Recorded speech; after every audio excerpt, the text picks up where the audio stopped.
I'm Eric Wolf, and my experience in business peer groups has changed my life, especially my membership in Vistage, one of the world's largest CEO advisory groups. I'm an entrepreneur, a business owner, and a Vistage speaker on the power of marketing.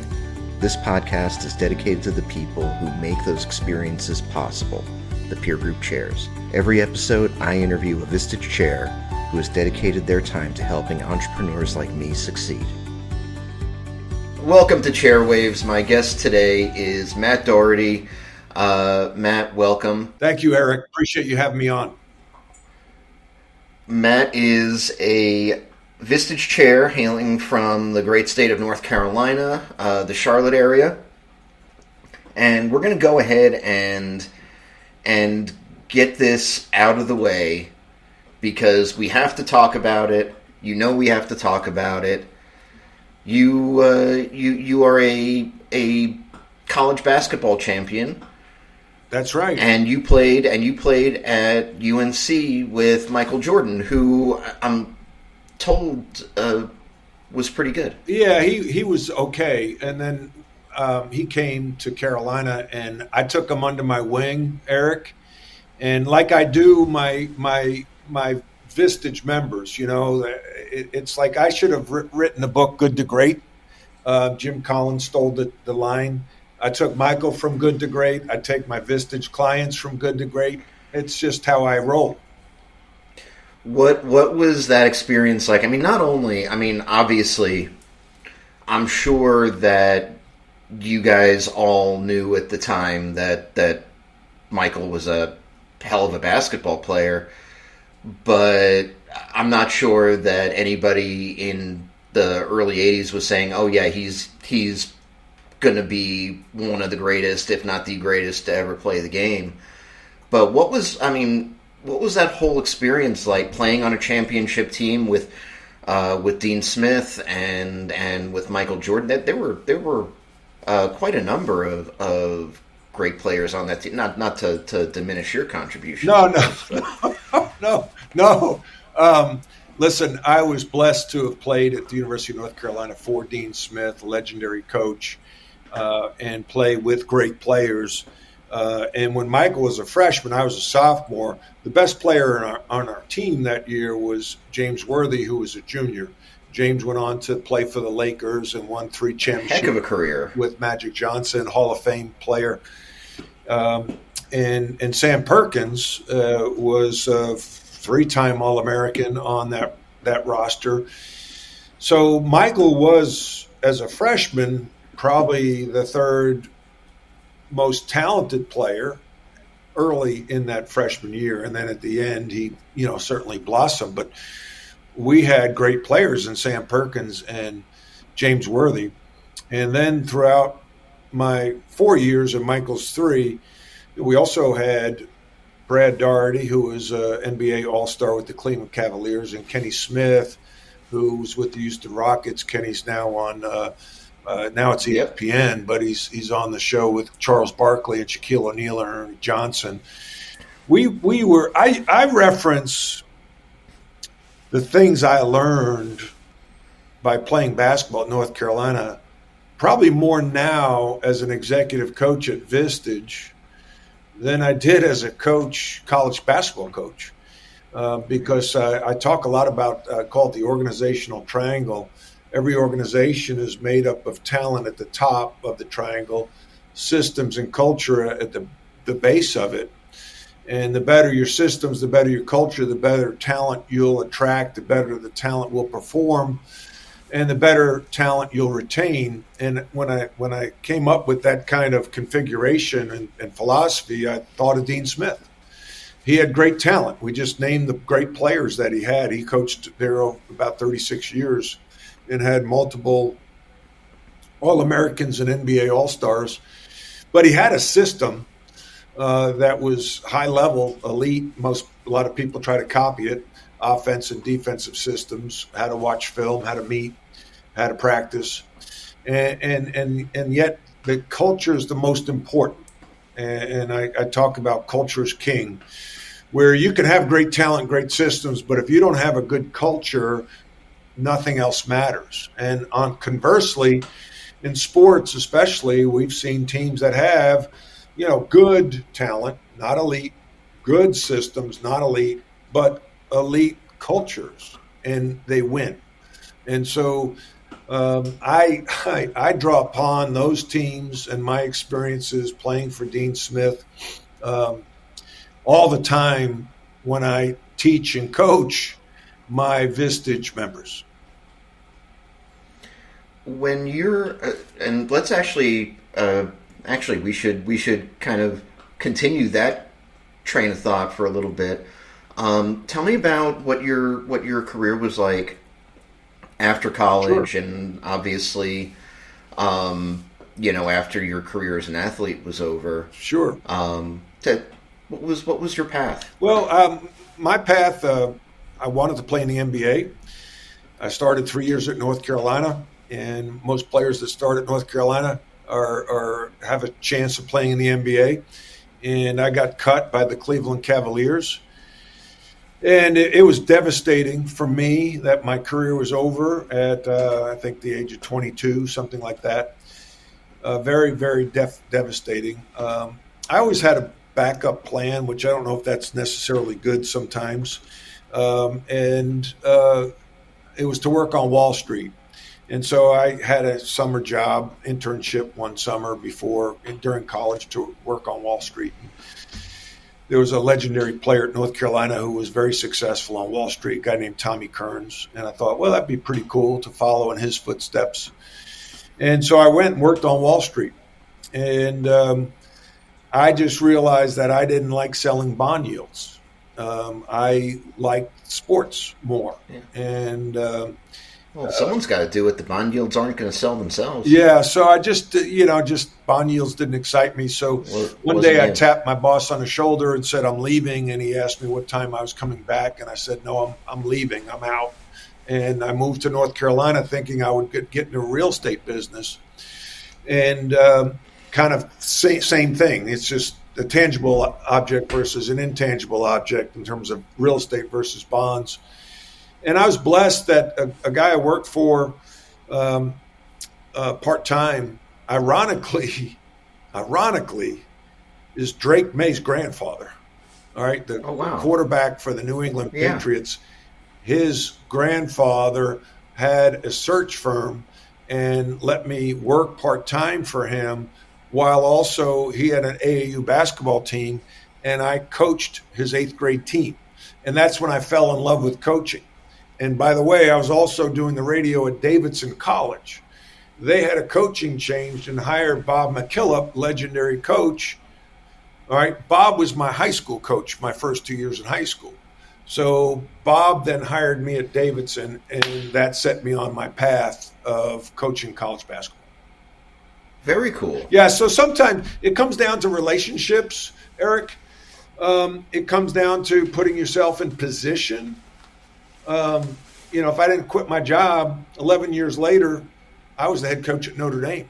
If I stayed on Wall Street, maybe I make money, maybe I don't, maybe I do, maybe I'm miserable. By the way, I didn't include in there that while I was working on Wall Street, I was really good at one thing, and that was drinking. I was an all-city drinker, and realized one day when I woke up on the porch of the Jersey Shore that I had a problem. And I found sobriety. So that was 34 years ago that I became sober. And within 11 years, I became the head coach at North Carolina. So I tell young people all the time, your life's nothing but a series of decisions and dealing with the consequences. And the better decisions you make, the better your life will be. Cool. So to quit drinking, to move to North Carolina, just kind of things fell in place, and the relationships I had from Bob McKillop to Dean Smith to Roy Williams, who was an assistant when I played at North Carolina, that helped me get my coaching career on the right foot. Well, and congrats, obviously, on the sobriety. That's a very big deal. Yeah, without that, Eric, I don't have the career. I don't have my wife. I don't have my kids. You just like I was blessed to be able to recognize that I needed help, and then I recognized that the ability to stop cold Yeah. turkey. Yeah. I grew up in New York City, and so for me, if you ever wake up unexpectedly in New Jersey, I mean that is as clear a sign as any that you need to reevaluate your life choices and the things that led you to that point. But no, I completely understand, and that's a huge accomplishment for you, and obviously a big pivotal moment in Yes. Thank you. in your life story. And you had a very successful college basketball coaching career. Yes, I was blessed to be at Davidson for 3 years, Kansas for 7, and my first head coaching job was the University of Notre Dame. And for an Irish Catholic kid from Long Island, Oh yeah. it was a big deal. And we had great success, and I thought I'd be there forever. And then North Carolina came knocking after an abrupt retirement by Bill Guthridge, who followed Dean Smith, and Roy Williams turned the job down. They then came to me, and I took the job. And my first year, we were number 1 in the country, and I was voted National Coach of the Year. And 2 years later, after 2 consecutive years of not going to the Final Four, I'm not going to the NCAA tournament, excuse me, my leadership was questioned, and I was asked to resign. And then I went on a leadership journey, and that's really when I became more aware of the impact of executive coaching. I had an executive coach when I was at North Carolina. I probably didn't leverage him like I should have, knowing what I know now. And I really became passionate about leadership during that time. I remember taking a class at Wharton, and we were studying out of a book, Primal Leadership, The Art of Emotional Intelligence by Daniel Goleman. This class was taught by Fran Johnston.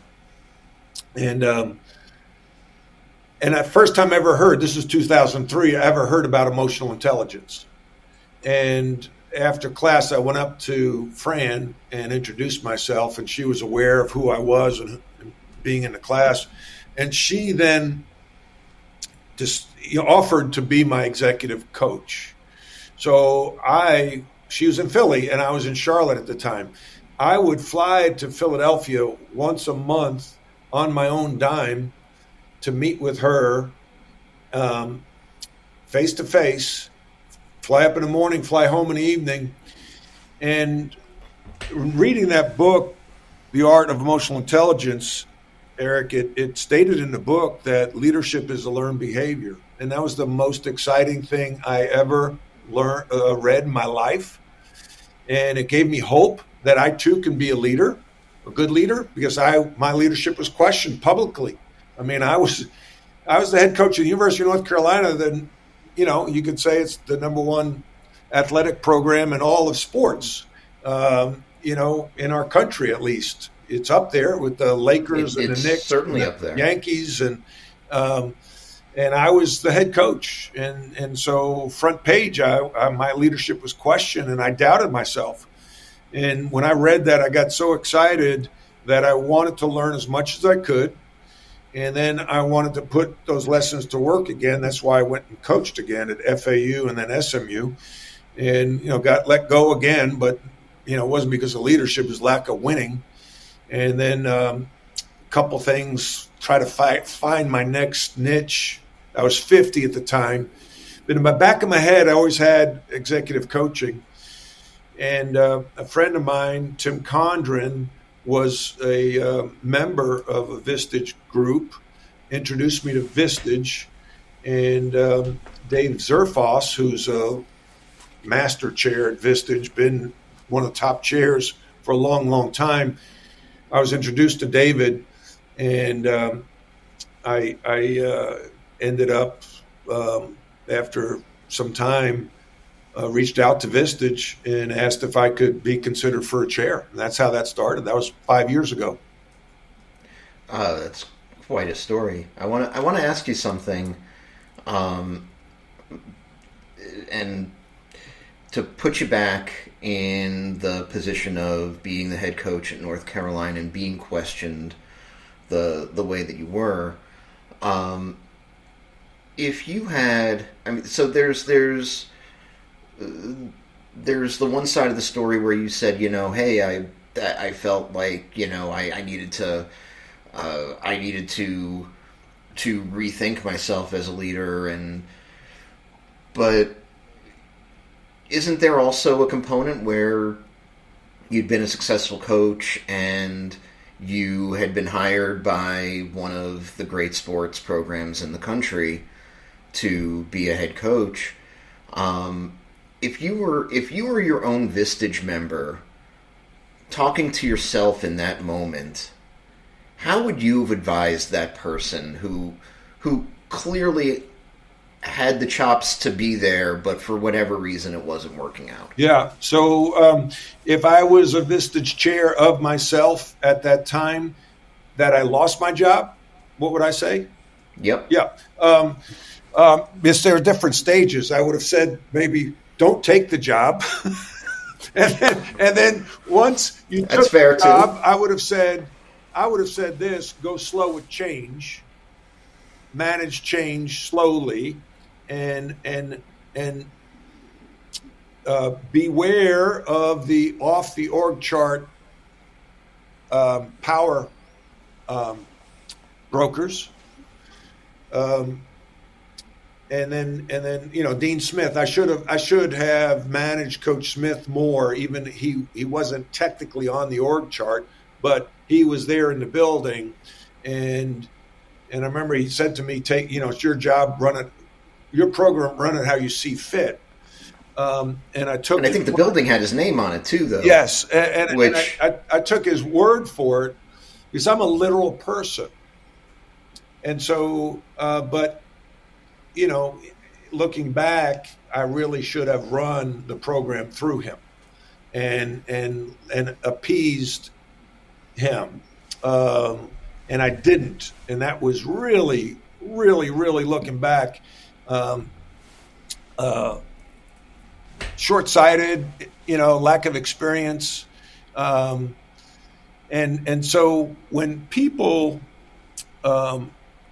so the advice I got great advice. See, I talk about this too. And as a matter of fact, I had a one-to-one session today with a Vistage member, one of my members, and I talk about you having a personal board of directors. We all need to have a personal board of directors, an informal personal board of directors, but these people know that they're on your personal board of directors.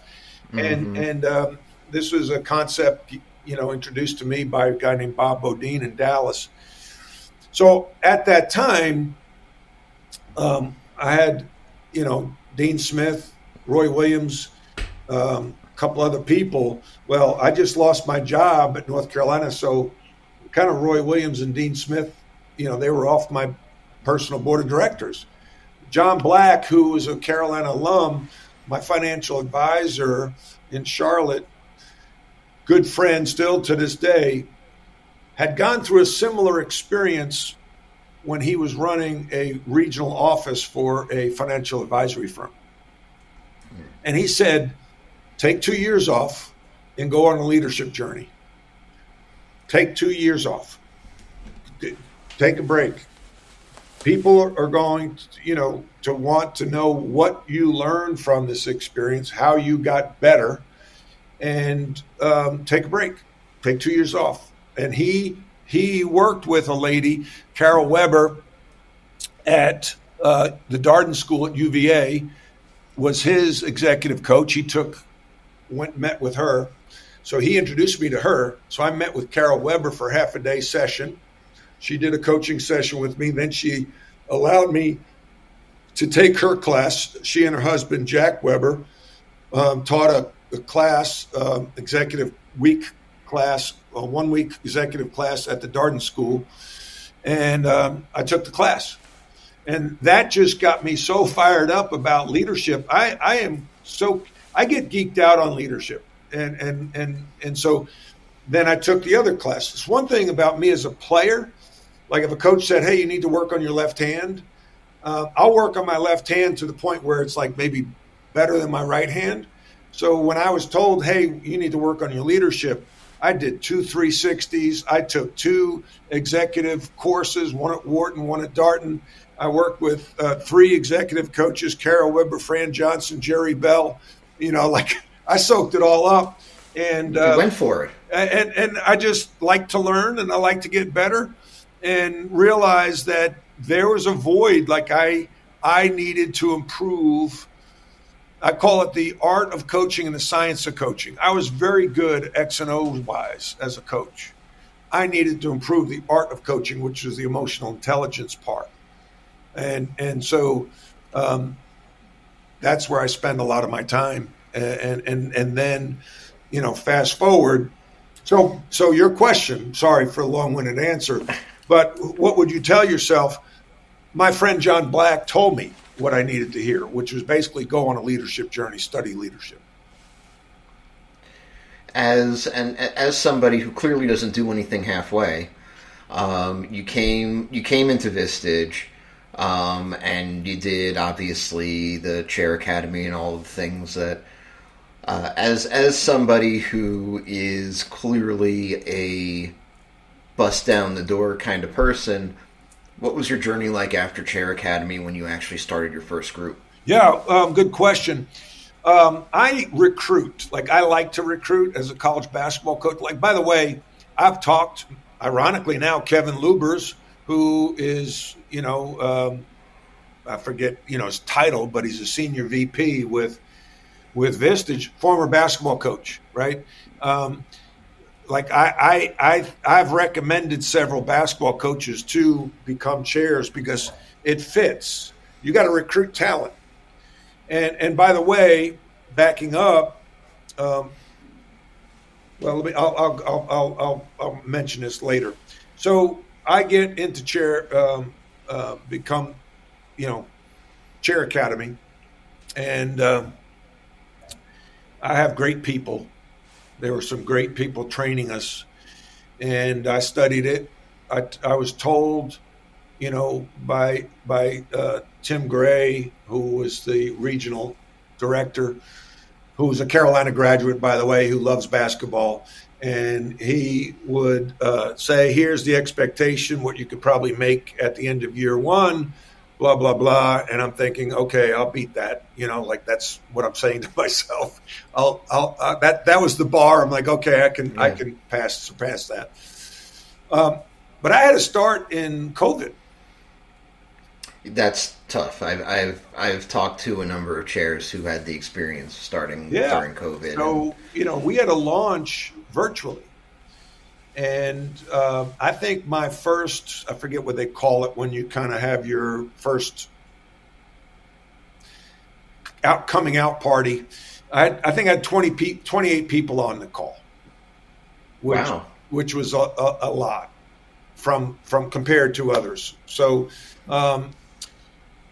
then I launched, and I forget how many I had in my first group. Let's say 14.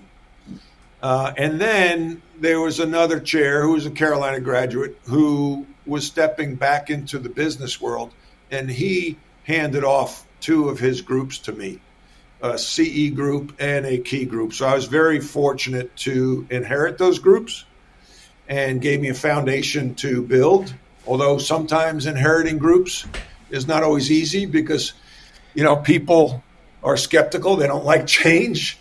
And here's a question I had to answer early in that first year as a chair. What do you know about business? Okay. All right. As a basketball coach, you're a basketball coach, and I did some TV. What do you know about business? So I'd start off by saying, okay, I had to cast a vision. I had to recruit talent. I had to train talent. I had to discipline talent. I had to fire talent. I had a board of directors. I had a weekly P&L, which is my one loss record. I had to raise money. I had a multi-million-dollar budget. I had to talk with the media on a regular basis. And then at that point, they were like, oh, okay, I get it. No problem. Ultimate accountability, by the way, when you're under that kind of microscope, most CEOs, even large company relatively large company CEOs don't live under the kind of magnifying glass that somebody like you did. No. And then so then people would back off, and then I ran the meetings, and I love the meetings. I love the one-to-one sessions because they remind me of practice and they remind me of individual workouts. So I would create an agenda, an itinerary, a practice plan like Dean Smith and Roy Williams did when I played or worked for them. And it would start out with the emphasis of the day and the thought of the day, which is what they did. And then we'd have it by the minute. Boom, boom, boom, boom, boom. And, we start on time, end on time, if not early. And, if you were late for Coach Smith practice, Michael Jordan tells the story. He was literally 10 seconds late for practice his freshman year. Dean Smith looked at him, looked at the assistant coach, said, Coach Guthridge, put Michael in the weighted vest and have him run those steps. And Michael said, and then he forgot about me. He ran the whole practice because he was 10 seconds late. So I think I'm big on the culture piece I talked about earlier. Culture starts with your vision, but really your core values, defining your core values. Coach Smith had them: play hard, play smart, play together. He had the behaviors rooted in the core values. Hit the first open man you see. We had to do that in practice.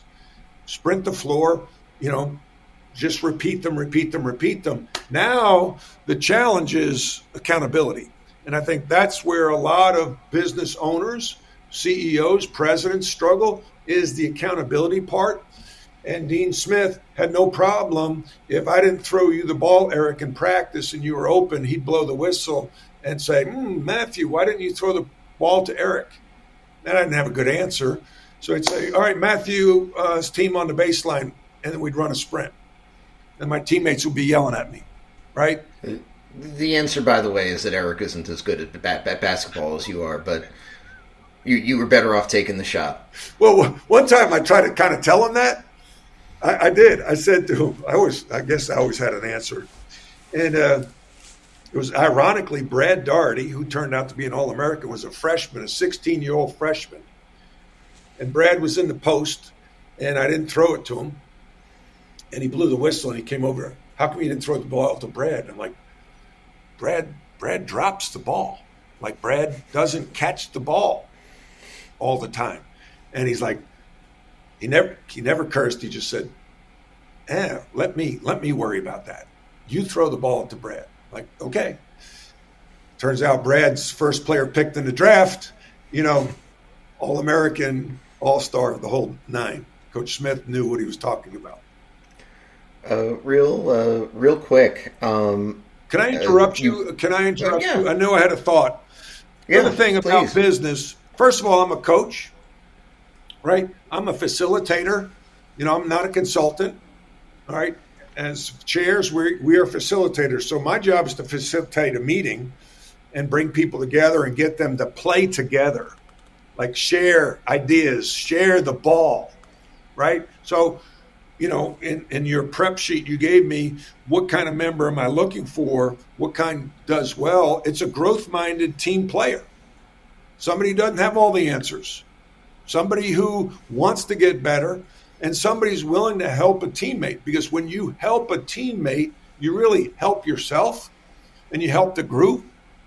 And it's really, really cool at the end of an 8-hour, 7-hour meeting, when you feel the energy, you feel the team come together, and I then review the practice and make notes how to get better, and then share the notes with the team.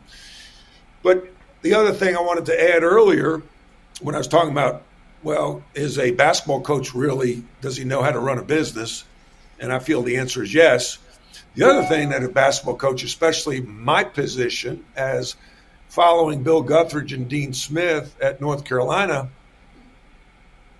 I was in a family-run business. And a lot of my members run family-run businesses. And family-run businesses are very dysfunctional. So Yes, they are. a father started a company, hands it off for his daughter. There's an aunt and uncle in the wing. There's a mother. There's a sister. And Dean Smith handed it off to Bill Guthridge, which was his brother, and they handed it off to me, who was the son, and Roy Williams, the uncle, or my big brother, or whatever you want to call him, is out in the wing. Just woof. So when these people, my clients, are talking about how to manage taking over for their father, I'm like, oh my gosh, I've been there. And I stepped on some landmines. So I want to help you avoid the landmines I stepped on. I think that there's actually, it doesn't surprise me that you're doing what you're doing and doing it at a high level, because there are a number of Vistage Chairs whose primary source of experience comes from coaching or the military, and no, it's not exactly business, but the things that really make you successful in those arenas and the things that make you successful in business have a very, very large overlap. And truthfully, I think that there's a lot that people like you bring to the table, having worked with athletes and working with egos and working with the exposure to the media and obviously people like Dean Smith. There's a lot to like about what folks like you bring to the table, and I think your members are obviously super fortunate to have you. Thank you, Eric. I appreciate that. Real quick, I want to ask, you acquired 2 groups, and I won't ask what you gave up for that in draft picks or anything like that, but you got these 2 groups, and of course this is sort of a scenario like, you didn't build the team, but now you got to come in and coach it. Right. How did you handle the culture aspect when you were coming in to those groups? Yeah, a couple things. One, I found out afterwards, and we joke about it now. The one guy, he was a veteran member of the group, and when I came in and was being introduced as the new chair, there was a transition period of maybe a couple of meetings and one-to-ones that I chaired with the outgoing chair. And this one meeting, the veteran guy was sitting at the end of the table like this. And one thing I've gotten better at is studying body language. So I'm looking at him, and in the meeting, I went kind of right at him and said, "I can tell you're not happy. What are you thinking?" And he said, "Well, you're a basketball coach, you do radio, and, why are you going to be, blah, blah, blah." So after that meeting, I come to find out a few months later that they met as a group and were deciding if they were going to support me as the new chair or not. And I guess someone or a couple said, "Hey, give me a chance." And I think a couple things. This is managing change. We all have kind of guardrails, and you have to live within your rails to be authentic to who you are, but there needs to be some flexibility. So sure. I did not run both CE groups the same. One had a slightly different structure than the other. One, I didn't maybe seek approval for new members like I did in the other group, because they were used to interviewing and taking a longer time. The second group, the group I adopted, so there's some things that I had to manage a little differently than my first group. And what is that called? That's called maturity. That's called experience. That's called leadership is a learned behavior. That's called emotional intelligence. And, and then ironically, this one person's name's Dave. Dave didn't want to like me He didn't want to like me. Now we hug each other. His son's in one of my groups. He'll text me, he'll call me, it's awesome. I lost a couple people in that group and I added to it. I got that group. I think I inherited 12. I got the group up to 18. We're probably at 16 now. And it's like taking over for a previous coach. You honor the previous coach and you introduce your style. And as long as it's not so drastic, but there are some things that you believe in. Like I believe in starting on time, ending on time, if not early. I believe on accountability. I believe on, and some people may not have liked it. And then other people really loved it and embraced it. So it's like I've taken over 4 head coaching jobs. So I've followed 4 coaches. You kind of figure it out. Yeah. Well, Matt, we're out of time. We're over time. So wrapping up, if folks have questions, and this has been terrific, by the way, I've really enjoyed this.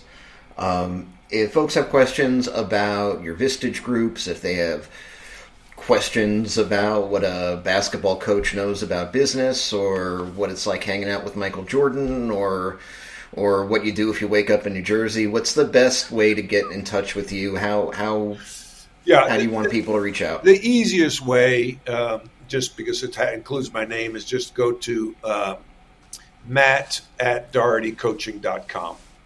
Awesome. Yeah, that's the easiest way. DOHERTY coaching.com, MATT. Yeah. Thank you, Eric, for having me on. Really enjoyed it. This was great. Thank you so much. Thanks for listening to this episode of Chairwaves. You can subscribe to our feed using Spotify, Apple Podcasts, or your platform of choice. You can also visit chairwaves.com for more information. Chairwaves is hosted and produced by me, Eric Wolf, and to connect with me, you can visit my website at ewolf.live. That's EWOLF.live. And a disclaimer, while I love Vistage and CEO peer groups, this podcast is not owned by or affiliated with Vistage or any other peer organization. Thanks for listening.